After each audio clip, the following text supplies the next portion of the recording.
But anyways, let me hop into some of the questions here. Thank you so much for your time, man. Really appreciate having you Yeah. on here. So we are approaching it's about 15 years since your first upload on Yeah. YouTube. Well, also, I That, don't that know if I consider that. That was I know just me. I got You it's know. about 10 years since you've been kind of uploading more regularly.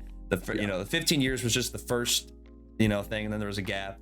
But about 10 years since you've been uploading regularly.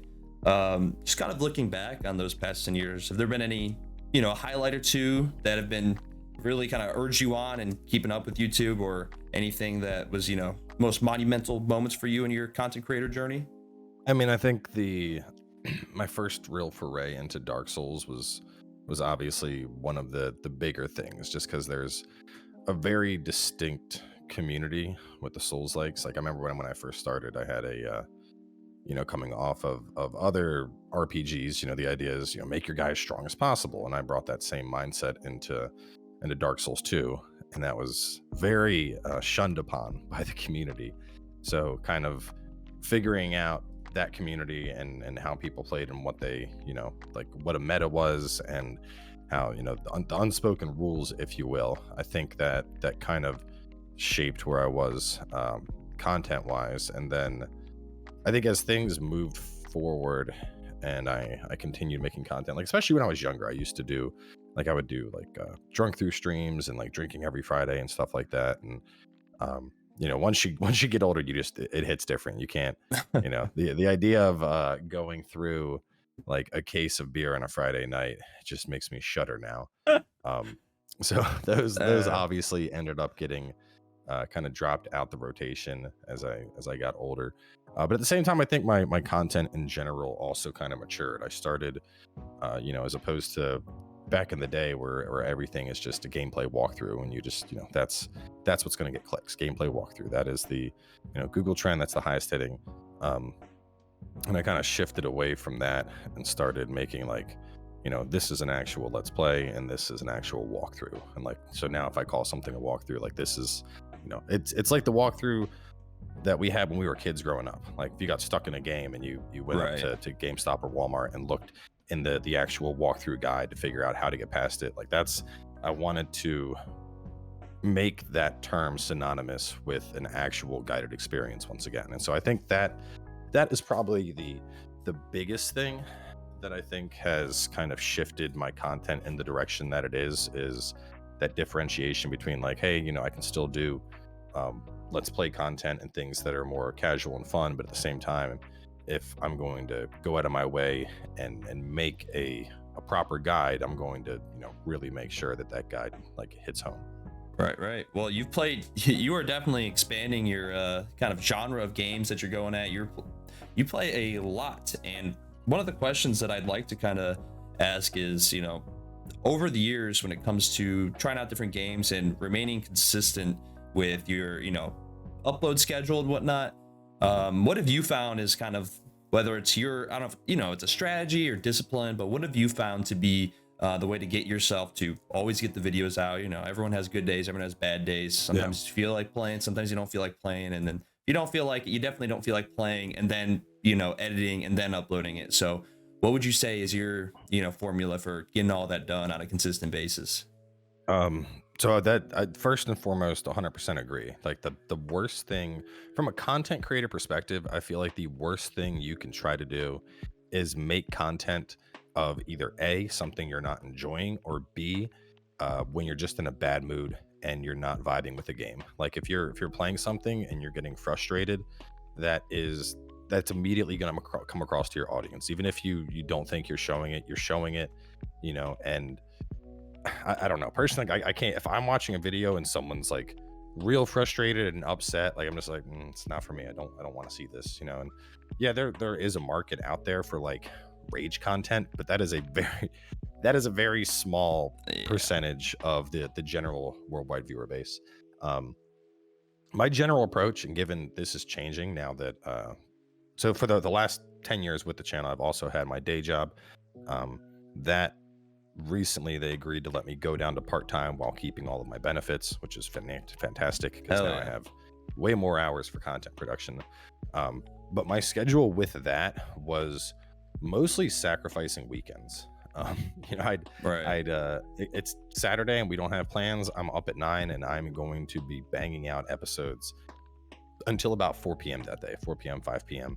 Um, you know, any time I could get, if I had a lunch break, try to get in an episode. If wife and baby are taking a nap, try to get in some episodes. And so from a personal standpoint, I'm actually like I've dealt with like ADHD my entire life. Mm. Most of my high school experience and elementary school experience, I was on Ritalin and then Adderall. And I think that getting into adulthood, I'm not on anything anymore, but I think managing the YouTube channel has actually become a really good method for me to help offset that, because you're recording, you're reading comments, you're checking Discord, you're going on Twitter, there's so many different facets going on that for my brain, which is already, it feels like it's going like a million miles a minute, it feels like that allows me to actually focus on everything. Obviously not everyone's going to have that experience, so I guess Right. for a more generalized perspective, I'd say the biggest thing with making content is you got to play something that you're enjoying. um I'm not big on Fortnite, I'm not big on Among Us, I'm not big on Minecraft. So even Mm. when all three of those games were dominating the YouTube ecosystem, I didn't go out of my way to play them, just because I knew I'm not going to have fun doing this. And there's two things: is one, if you're just playing something because it's the new hotness and you're not even really enjoying it, that's going to really come across to people. And two, if you're building up your audience on that one category, when you decide, hey, it's time to move on, your audience may not agree with you. And I think that's a Mm-hmm. pitfall a lot of people fall into making content. I have a lot of friends that I made from Dark Souls that they never branched out. Like all they did was Dark Souls, and Right. now they're like counting down the days to Elden Ring, because they would be they, if they're streaming a Souls game, they'd have like 200-300 people watching, and then if they switch and do anything else, their viewership would drop to like double digits. Yeah, that really Sometimes was lower. popular during, especially during kind of the height of Dark Souls 3, was the Souls like streamer, and that was all their branding was around Dark Souls. Everything was Dark Souls. So, of which I was following a couple. I followed a guy named Abyss Gravelord. There were a couple of guys that kind of once Souls DLCs were done, it's like what now? And a lot of them stopped creating content, or as you say, had a lot of difficulty. Yeah, it's very hard, because once you've established yourself as like, I am a Souls-like channel, people don't want to see you do non-Souls likes. I have a buddy that his channel has been focused on Monster Hunter for like the longest time, and there's always been Monster Hunter games coming out. And he like branched out and was playing something else, and almost immediately people are like, "Oh, you're done with Monster Hunter?" And it's like, "What? No, like there's plenty of Monster Hunter to come. Like, calm down."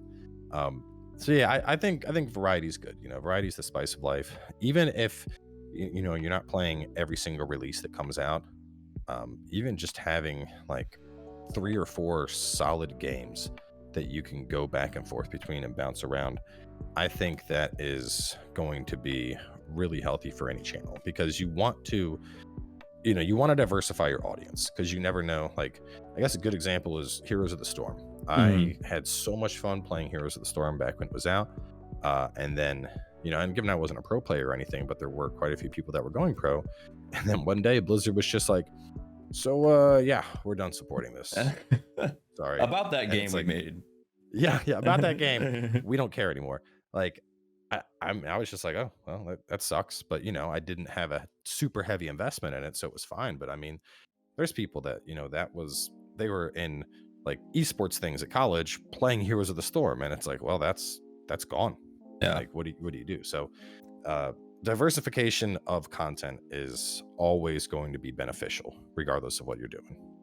What I was going to ask was, in terms of kind of hitting your stride with content, what has there ever been a time where you were like, maybe it's whenever a kid was born or things like that, where you're like, man, like, do I need to really evaluate whether or not I'm going to keep up with this, or if this is the time to stop? Have you had that point, or was it always you know, I'm gonna do whatever it takes to keep this going, even if it's to a lesser extent?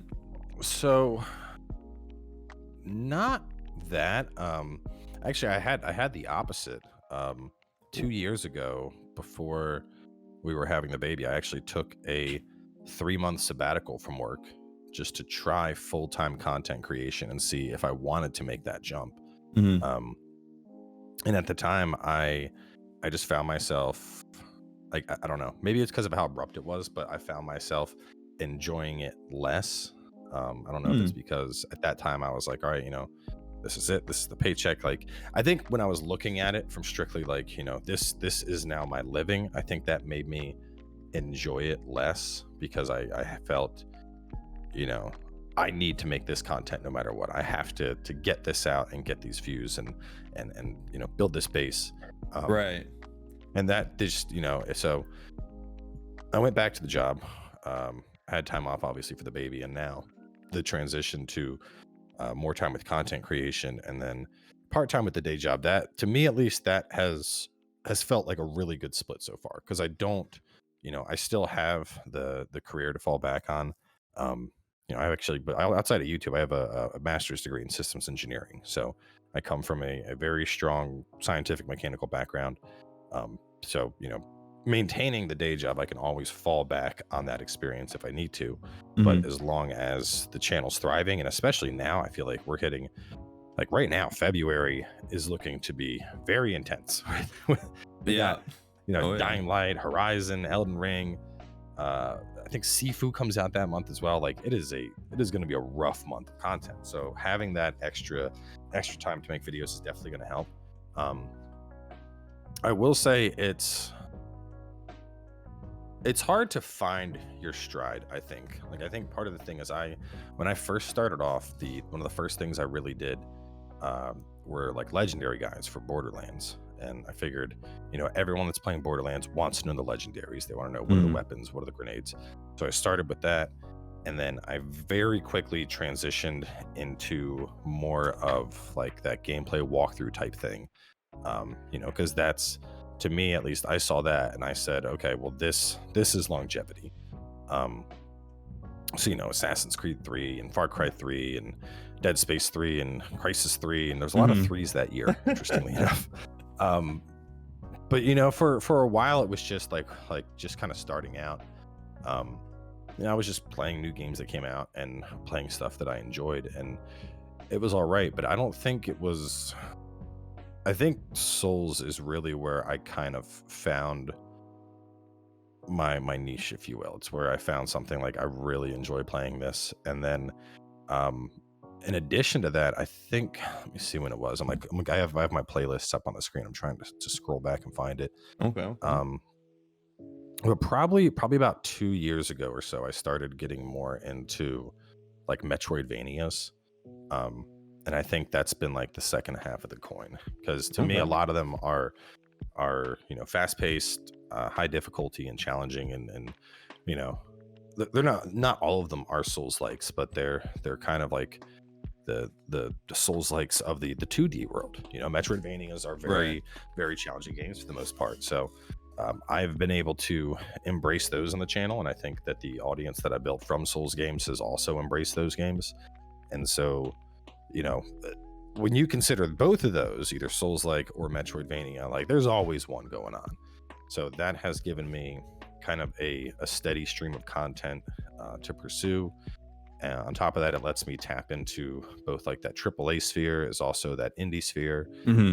And then on top of that, when there's slower seasons, there's plenty of time to experience like everything that's coming out, all the new fun releases that everyone wants to check out. So Yeah. Well, I think it's just, it's finding those genres of games that Mhm. work for you, really. Yeah, well, I really like, you don't see a lot of people talking about having a focus or being able to balance work and streaming and being able to be successful in both. It's always about, all the videos are about, when can I go full time Yeah. with streaming? How many followers do I need, or how many subs do I need? Things like that. And it seems like there's so much focus on just forcing that to be a full time thing because, from the outset, you see your streamer, they don't see what happens behind the scenes. you know, but they see them, you know, get on their stream, they're bubbly, Yeah. whatever, they're talking, having a great time. Oh, thanks for the money. It's free, you know, no effort. Yeah. And I think, you know, a lot of people want to, as quickly as they can, jump into that. So it's good to hear from someone who has found a really healthy balance between work, or at least found something that's worked for you, just to have an example to look at. And, you know, as opposed to someone who's just like, all right, I don't, you know, whatever's happened in my work life, that's second. And I'm just streaming is everything. Because, you know, I don't think a lot of people, you know, obviously they don't, because you've never been into it. But and I think the thing is, like, I've had a lot of friends that have gotten into content creation, and some have found some success, some of them have given up at this point. And you know, at the risk of sounding vain, I think finding success in content creation, it's very much like being like a modern day rock star. You know, you're gonna have to put in a lot of time and a lot of effort, and even then you might go nowhere. There is a huge part of luck, I feel, you know, making the right videos at the right time, or you just happen to have the right SEO tag that everyone's searching for, and you have a video that absolutely blows up. You know, there is no one size fits all approach to, I think, being a successful content creator. But at the same time, like, you know, I would have never, I don't think I could have ever left my day job and just said, I'm going to do this, I'm going to make it work. To me, that's, and this is just personally, but that is a very like starving artist mentality to me. You know, and especially someone that has a kid. You know, I need, if I was young single cowboy at 22, in retrospect, I think it would have been a pretty dumb life decision to throw away a career after I'd gotten my master's degree, just to make gameplay videos and hope that it was successful. But, you know, at least I would only be risking myself. But especially now with, you know, I'm taking care of another little person, you know, the securing an income for my family and health benefits and all that always had to be at the forefront, you know. YouTube was always just, it was the hobby, and thankfully it blew up to the point where now I can embrace that as a job, and I can put more time into it. But, you know, getting it there, like you said, it's been 10 years of making content. So it's very much it's a long process, and it requires a lot of time and a lot of dedication. And even then it might, you know, you might blow up really fast, or you might not at all. So it's always one of those things where, you know, I always tell people to be hesitant before putting all your eggs in one basket. And the other thing, we don't, you know, especially if you're starting out, I think these days, I think streaming is a lot more accessible than it's ever been. We have so many products that are great for streaming. And I have a ton of stuff. I mean, I have the Elgato green screen back there, and sound panels, and the camera, and the stream deck, and all this stuff. But like, you don't need all that to get started. I will say that's one thing. If you're interested in getting started and making content, you know, all you really need is either like OBS on PC or a capture card for consoles, and that's it. Get a decent mic for like $50. Get a headset and go to town. You know, you don't need, especially if you're just starting out, you're not going to need a stream deck and a green screen and backlighting, and that's extra. You know, it's like buying parts for a car when you don't have the car yet, in my opinion. So no, I feel that. Yeah. And I think that's a common trap that a lot of people fall into. And I've definitely been guilty of it myself, you know, when you're like, well, you know, where do I go from this point? Or you're not getting the results that you want. And you're like, well, you know, the guys that are getting results, they have the green screen, they have the lights and stuff. So, you know, maybe, I don't know, maybe I get some blue lights going on or something. And maybe that's man, I had one of my friends had way more disposable income than he knew what to do with. And he did exactly that. He went all in, built like a $3,000 rig, got the green screen, got like 3 matching 1440 monitors, got the backlights, streamed for all of about a month and a half, and then just got bored of it and dropped it. And I'm just like, why would you do this? Like, at least sell your equipment. And he's like, well, you know, I might go back someday. I'm like, I can't do it. I think that's, you know, in terms of like a hobby, because, you know, there's a lot of hobbies where you can spend a lot of money, and you don't need to get something from it, you know, whether it be like fishing or something like that. So I think that the focus, maybe, where a lot of people, it's on success and, I'll, achieve success and then get the stuff. Even if you find that you just enjoy streaming and, even if you have 5 years, whatever, and you want to have a nice setup, I think that's a good time to do it too. But I think in your example, I think that maybe that's someone who, they obviously they hadn't had the success yet, and they also haven't also proven to themselves that they enjoy it, because you definitely gotta like it. You need to know that, it's something that you want to stick with. I think. I mean, it's the same, and you could say it with any hobby. Like you said earlier before the interview started, we were talking about fishing, and back when I first started fishing, I wasn't going to go out and buy a $200 tackle box and load it with all kinds of bait and special tension line and everything else. Like, you start with some worms and a bobber and a fishing pole, and then hey, maybe you work towards lures instead, and maybe you go from there. But there's, you don't want to just go all the way into the deep end immediately after starting, because if you don't like it, then all of a sudden you have all this stuff that you're just like, well, it's either going to collect dust or you're going to sell it. So all right, well, I have two more questions for you. I don't want to take too much of your time. First one is, 10 years in of consistent content creation, is Fighting Cowboy going to be making content 10 years from now? It's 2031. Are you still making YouTube videos? As long as people want to watch my old ass when I'm like 45, sure. I'll keep doing it. Maybe you can do some kids, some like dad child like gameplays. Maybe. Okay. Well, we'll see. I mean, the thing is, there's modern internet is like, I remember growing up, the early ages of the internet, it was age, sex, location, and chat rooms and stuff. But modern internet, man, there's weirdos out there. So I think, honestly, once my kid is past that baby stage to the point where he's like identifiable from a picture, I probably won't even post my kid on social media anymore. That's fair. The internet does have weirdos. So. That's fair. All right, and one last final very serious question. We need to settle this once and for all. You're fully committing to a build. Quality build is not acceptable. My what? You're fully committing to a build. Quality build is not acceptable. What is better, strength or dex? I think it depends on the use case. For PvP, I think dexterity builds are going to win majority of the time. They're faster. They can deal just as much damage. With strength builds, you're relying on your poise, which, as we know, is very inconsistent across Souls games. But for PvE, I mean, just a pure strength build with an enchanted weapon is about as zug as you can get. Like, but Cowboy, have you ever experienced the greatness of parrying with an ultra great sword? I mean, I have, but okay. It's a beautiful moment. Yeah, but I mean, if you're talking like fighting casuals, like good luck trying to.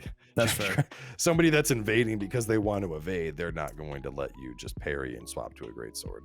That's fair. Okay. Well, it's circumstantial. Thank you so much, Cowboy, for your time today. It was great talking to you. Great getting some insight from you.